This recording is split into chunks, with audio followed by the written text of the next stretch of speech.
ஒரு மலைக்கு காட்டில் எல்லாம் ஒரே பில்லா விழுந்து போய் கிடக்குது. அப்போ ஒரே களையா முளைச்சி போய் கிடக்குது. இனிமேல் மாட்டை கொண்டாந்து இங்கே கூட சத்தம் கூடி கட்டி மேய்ச்சிக்கிட்டு போங்க. அப்புறம் நாளைக்கு ஏது கொண்டாந்து கட்டுறேன். அப்போ தான் ஏரியில் கட்டிட்டு வந்து அனாந்தால போட்டு விட்டு வந்தேன். அது பாட்டுக்கு மேய்ஞ்சிட்டு கிடக்குது. சரி ஒரு சமம் பில்லு தொலாட்டு போகலான்ட்டு அப்படியே வந்தேன். அது சரி. ஆமாம், மும்பிட்டு காய்கறியா போட்டுக்கிற? இது தக்காளி தான் ஒரு வயல் போட்டிருந்தா தெரியும். மற்ற காய்கறிலாம் எங்கே போட்டுக்கிறேன்? நான் ஒன்றும் பார்க்கவே இல்லை.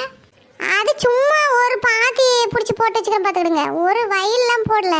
சரி போட்டு விட்டா குழம்பு செலவுக்காமல அப்பப்போ தண்ணி கட்டுறோம். அப்புறம் நல்லா முளைச்சிக்கிட்டு வரேன்னு தான் அங்கங்கே போட்டு விட்டுக்குது. தக்காளி பழம் இப்போ கிலோ நல்லா ரேட்டாக வைக்கிது. இப்போ வந்துச்சுன்னா நல்ல பழம் தான்.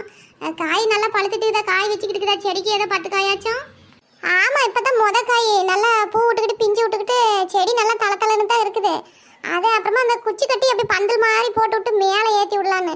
எல்லாம் கீழே படர்ந்து போய் இந்த மலைக்கு அழிவு போன மாதிரி கொஞ்சம் கொஞ்சம் இருக்குது. நாளைக்கு குச்சி கொண்டாந்து விட்டு அப்படி நெட்டு விடலான்னு பார்க்குறேன். ஆமாம், இப்போ எல்லாருமே தக்காளி செடி அப்படித்தானே குச்சி அங்கங்கே நெட்டு மேலே மேலே ஏற்றி விட்டு ஒரு கவராட்டம் கட்டி விட்டுறாங்க. அது அப்புறம் கீழே விழுவாமல் நல்லா அழிவு போகாமல் காய் நல்லா தான் பிடிச்சிட்டு இருக்குது. அப்படி ஒரு ஆள் வச்சு கூட பண்ணி விட்டுரு. கூலி ஆள் வச்சு பண்ணுற அளவுக்குலாம் இல்லைக்கா. சும்மா ஒரு அரை செலவு தான் போட்டுக்கிறேன். அது நானே நேரத்தோட காலையில் போனேன்னா மதியானத்துக்குள்ளே அது பண்ணிவிட்டு வந்துடுவேன். அதுக்கு வேற என்னத்தை போய் ஆள் வச்சுட்டு இருக்கிறாங்க. சரி சரி. ஆமாம், அந்தமாதிரி காற்று மழை ஆரம்பிச்சுக்கிடும். அதை அப்படி பிடிச்சி பாங்கு பண்ணி நீனா தான் ஆகும். நேற்று நல்லா வலிஞ்சோட கொஞ்சம் தடுப்பாக தான் பேஞ்சிச்சு. அப்புறம் இன்றைக்கும் பேயிற மாதிரி தாங்குது. அதுக்குள்ளே அது என்ன ஏதுன்னு அதை வேலை பண்ணி விட்டுரு. ஆமாக்கா, அந்த வேலையை தள்ளி போடுறதுக்குலாம் இல்லை. நாளைக்கு நேரத்தோட போய் கையோட அந்த வேலையை முடிச்சு விட்டு வந்துடுறேன். அப்புறம் மழை வந்துருச்சுன்னா சேத்துல பூந்துக்கிட்டு சதைச்சதுன்னா அப்புறம் செடியும் மெதுப்படுச்சுன்னா அப்புறம் வாடி போயிடும். சரி, அப்புறமா வீட்டுக்கு வாரேன். நான் தக்காளி பழம் கொண்டுட்டு 1 கிலோ ஆகிற மாதிரி. இப்போ ஒரு பைய எதுவும் ஒன்றும் எடுத்துகிட்டு வந்த மாதிரி தெரில. நீங்களும் எப்படி எடுத்துகிட்டு போவீங்க? நான் கொண்டாந்து கூட அப்புறம் வச்சுட்டு வரேன். ஆமாம், தக்காளி பழம் தேவைப்படுது பார்த்துக்க. இன்னைக்கு தான் ஒரு 5-6 பழம் இருந்துச்சா பருப்பில் போட்டு கரைஞ்சிவிட்டேன். சரி வாங்கணும்னு தான் நினச்சிக்கிட்டு இருந்தேன். நல்ல வேலை. அப்புறமா சாயங்காலமாக கொண்டாந்து வச்சுட்டு எம்பிட்டுன்னு சொல்லு. இங்கே காய்ச்சி நானும் எடுத்துகிட்டு வரல. வீட்டில் வந்து வாங்கிக்கிடுவியா? இல்லை, இன்னைக்கெலாம் காசு வேண்டாம். இன்னைக்கு தான் பழம் காய்ச்சிக்குது. இன்னைக்கு சும்மா காய்ச்சுங்க. அப்புறம் தேவைப்படுச்சுன்னா கூட காசு கொடுத்து வாங்கிக்கிடுவீங்களாம். பழமோ 2வது பழமோ 10 மணி நீ காசு வாங்காமல் சும்மான்னா அது எப்படி? பழத்துக்கு தான் காசு வாங்கிக்கணும். அப்பம் கூட சும்மா கூட நான் வாங்கி சாறு காய்ச்சிக்கிறேன். அப்படிலாம் கணக்கு பார்த்தா ஆகுமாக்கா? சரி, சாயங்காலம் வாரேன். நான் அப்புறமா பேசிக்கலாம். நீங்களும் ரொம்ப நேரமாக பாரத்தை வச்சுட்டு நின்றுக்கிறீங்க. நீங்கள் போங்க, நான் போய் அந்த பையெல்லாம் எடுத்துகிட்டு வரேன். காத்தால சோத்தானி கொண்டாந்து அந்த பையன் அங்கேயே கிடக்குது மரத்தடியில். நான் எடுத்துகிட்டு வரேன், நீங்கள் முன்னே போங்க. சரி, நான் போகிறேன். நீ வா. அப்புறம் நாளைக்கு வேலையே அந்த தக்காளி செடிக்கு ஒரு பந்தலை போட்டு ஒன்று முன்ன. அப்புறம் இந்த ஒரே மரமட்டையாக கிடக்குது. இதெல்லாம் பொறுக்கி ஒரு ஓரமாக போட்டால் தான் அப்புறம் வயல் ஓட்டுறதுக்கு இந்தமாதிரி வேலை ஆகும். அப்படியே பார்த்துக்கிட்டு இருந்தால் அங்கங்கே ஒரு காடாட்டமாக இருக்குது. எல்லாம் என்னமோ குப்பை மேடாட்டம் கிடக்குது. இந்த மனுஷன் வர அப்படியும் போகிற அப்படியே ஒரு மட்டையை வரப்பெல்லாம் 2 எடுத்து போட்டால் கூட இந்நேரம் வேலையாக இருக்காது. அங்கங்கே மட்டை காஞ்சி போய் பாலை மட்டை எல்லாம் தொங்கி போய் கிடக்குது. என்ன வேலை பார்க்குற அப்படியே ஒன்றும் தெரிய மாட்டேங்குது. பத்தோ, என்ன காய்கறி பிஸ்னஸா இது? எப்பலேருந்து சொல்லவே இல்லை பார்த்தீங்களா? சரியான ஆளு தான் போங்க. என்னத்துக்கு வாங்கிட்டு சொன்னா நீ 2 காய் கொடு 1 காய் கொடுன்னு ஓஸ்லேயே வாங்கி மங்களம் பாடிட்டு போயிடுவேன். அப்புறம் அங்கே பிஸ்னஸை மூடிவிட்டு முக்காடு போட்டு உக்காந்துக்கிட வேண்டியதான். அவங்க சொல்லாத போதே உனக்கா புரிய வேணாமா கீதா?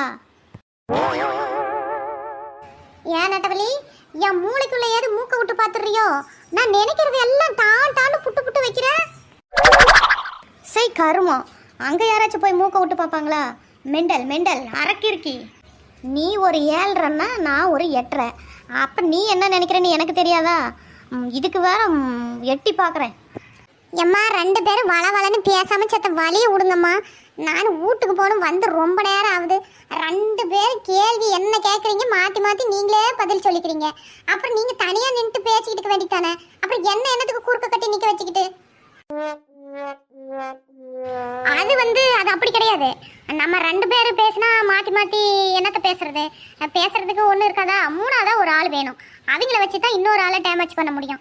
அது கூட தெரியாமல் இம்பிட்டு வெகுலியாக இருக்கீங்களே பத்மினி. ஏட்டி 4 முடி அவசரத்தில் அவங்கள பேர் சொல்லி கூப்பிட்டிய. மண்டையில் உனக்கு எதுனா முடிய தவிர வேற எதுனா இருக்குதா இல்லையா? ஆட நீ வேற எடுத்து கொடுக்காத நெட்டவலி. அவங்க யோசிக்காதெல்லாம் நீ எடுத்து என்ன மாட்டி விட்டுறாத. அவங்க வந்து நம்மளுக்கு ஃப்ரெண்டு, வயசான ஃப்ரெண்டுன்னு வச்சுக்கோயேன். என்ன பத்மினியக்கா? ஆமாண்டியம்மா, உங்கள் 2 பேத்துக்கும் நான் தான் இன்னைக்கு ஊருக்காயி. நான் வந்து அவைத்த பாட்டி, ஏன்னா குச்சி உண்டு நடந்துட்டு இருக்கிறல்ல. இவங்க வந்து 16 வயசு குமரி, நான் வயசான அம்மாவாம். வாயில் அப்புறம் நல்லா வருது பார்த்துக்கோங்க, வழி விடுங்க 2 பேரும். சும்மா ஏதாவது சொல்லணுமேனு உங்களுக்கு இன்னைக்கு பொழுது போலன்னு நினைக்கிறேன். நானே தோட்டத்துக்கு போயிட்டு வேலையை முடிச்சு போட்டு சத்தங்கூரி வீட்டில் போய் படுத்து ரெஸ்ட் எடுக்கலான்னா இவளுங்க வேற பொழுது போலன்னு நம்மளை வச்சுக்கிட்டு காமெடி பண்ணுறேன்னு பேர்ல கடுப்பு ஏற்றுக்கிட்டு. எனக்கு ஒரே அசதியாக இருக்குது, வழியை விடுறீங்களா எப்படி? அட அக்கா போவீங்களா இருங்க, சும்மா ரொம்ப தான் சலிச்சுக்கிடுறீங்க. ஆமாம், காய்கறி ஏது கடையில் வாங்கிட்டு வந்தீங்களா இல்லை தோட்டத்தில் போட்டுக்கிறீங்களான்னு கேட்டோம்ல, அதுக்கு பதில் கொடுக்காம நீங்கள் பாட்டுக்கு பேசிட்டே இருந்தால் என்ன அர்த்தம் சொல்லுங்க பார்க்கலாம். அப்புறம் எனக்கு என்ன மரியாதை இருக்குது? இல்லை தெரியாம தான் கேட்குறேன், அப்புறம் எனக்கு என்ன மரியாதை இருக்குதுன்னு நான் கேட்குறேன். ஆனால் உனக்கு மரியாதை கொடுக்கலன்னு அர்த்தம் முடியே. இப்போ புரிஞ்சிச்சா?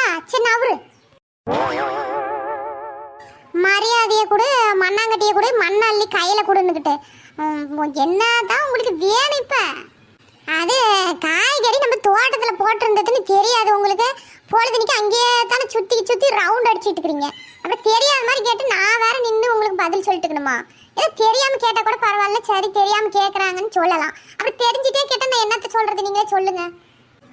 அது இல்லாமல் நேற்று நீங்கள் வந்து தக்காளி பழத்தையும் அந்த சோளக்கருது எல்லாம் உடச்சிட்டு போயிருந்துக்கிறீங்க. நான் வேற 6 உடச்சிட்டு போயிட்டாங்களாம் காட்டின்னு நான் பாட்டுக்கு வாய்க்கு வந்தது 2 கத்திவிட்டேன். அப்புறம் பக்கத்தில் பத்திராளியாக்கா தான் இருந்தாங்க, இப்படி கீத்தாலும் நெட்ட வழி தான் வந்து பிச்சுக்கிட்டு இருந்தாங்கன்னு சொன்னாங்க. இப்படி நீங்கள் பாட்டுக்கு பிச்சுக்கிட்டு போயிட்டு இப்போ ஒன்றுமே தெரியாத மாதிரி இப்போ கேட்டுட்டு இருக்கிறீங்க. அப்புறம் உங்களுக்கு எதில் அடிக்கலாம்னு நீங்களே சொல்லுங்கள். ஏன் 4 முடி இன்ன வரைக்கும் நம்ம தான் அங்கே பிச்சுட்டு போனோன்னு தெரிஞ்சுக்கிட்டு தான் இன்ன வரைக்கும் நம்மளுக்கு பதில் கொடுக்காம இருந்திருக்காங்க.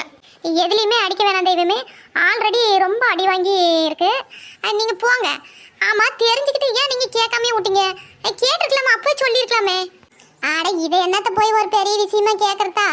சரி, நீங்கள் என்னமோ ஒரு குழம்புக்கு பிச்சுட்டு போயிருக்கிறீங்க, நான் அதை பேசியிருக்க மாட்டேன், அது வேற எங்கன்னு நினச்சிக்கிட்டு பேசிவிட்டேன். அப்புறம் நீங்கள் தான் தெரிஞ்சதும் சொல்லாமல் விட்டுக்கிறீங்களான்னு அப்புறம் கோவம். சரி, என்னமோ கடைஞ்சாவது இது கூடவா அப்புறம் உங்களுக்கு பிச்சுட்டு போகிறதுக்கு உரிமை இல்லையே என்ன? இதை போய் கேட்டுக்கிட்டு இது ஒரு பஞ்சாயத்தா போய் நல்லாவா இருக்குது? நாம என்ன அப்படியே பழவன்னு சொல்லுங்க. சே பத்மினி அக்கா, நெஞ்ச நக்கிட்டீங்க போங்க. தெரிஞ்சிருந்தா ஒரு 5-6 கிலோவை பிச்சுக்கிட்டு வந்திருப்போமே. ஏட்டி கோண மூஞ்சி கீதா, இருந்தாலும் உனக்கு இம்புட்டு ஆசை இருக்கக்கூடாது. சரி என்னமோ போனா போட்டுன்னு அவங்களும் பெருந்தன்மையாக கண்டுக்காமல் விட்டாங்கன்னா நீ 5-6 கிலோவை பிச்சுட்டு போனீங்கன்னு வச்சுக்கோவேன். அங்கே ஒரு கிணறு இருந்துச்சு இல்லையே பாத்திய, அதில் நானே பிடிச்சி தள்ளி விட்டு வந்துடுவோம் பார்த்துக்க. ஆமாம்மா, ஏதோ ஒரு குழம்புக்கு 2 குழம்புக்கு பிச்சுட்டு போனால் சரி, ஒரு வயலையே பிச்சுட்டு போனால் அப்புறம் மரத்தில் தான் பிடிச்சி கட்டி போட்டு வைக்கணும் கீதா. அட சும்மா ஒரு பேச்சு கண்டி சொன்னேன். நானே சும்மா பேச்சுக்கலான்னு சொல்லலை, நெசமாக தான் சொன்னேன். நல்லா தெளிவாக தான் இருக்கீங்க, பொழைச்சிக்கிடுவீங்க. அப்புறம் உங்கள் மாதிரி ஆளுங்க முன்னாடிலாம் அப்புறம் எப்படி குப்பை கொட்டுறது? உங்களெல்லாம் சமாளித்து வரதே பெரிய விஷயம் இல்லை. அதுவும் கரெக்டு தான். ஓகே ஃப்ரெண்ட்ஸ், எங்கள் வீடியோ உங்களுக்கு பிடிச்சிருந்துச்சுன்னா லைக் பண்ணுங்கள், சப்ஸ்கிரைப் பண்ணுங்கள், கமெண்ட் பண்ணுங்கள். உங்கள் ஃப்ரெண்ட்ஸ், ஃபேமிலி, ரிலேட்டிவ்ஸ் எல்லாத்துக்கும் ஷேர் பண்ணி விடுங்க.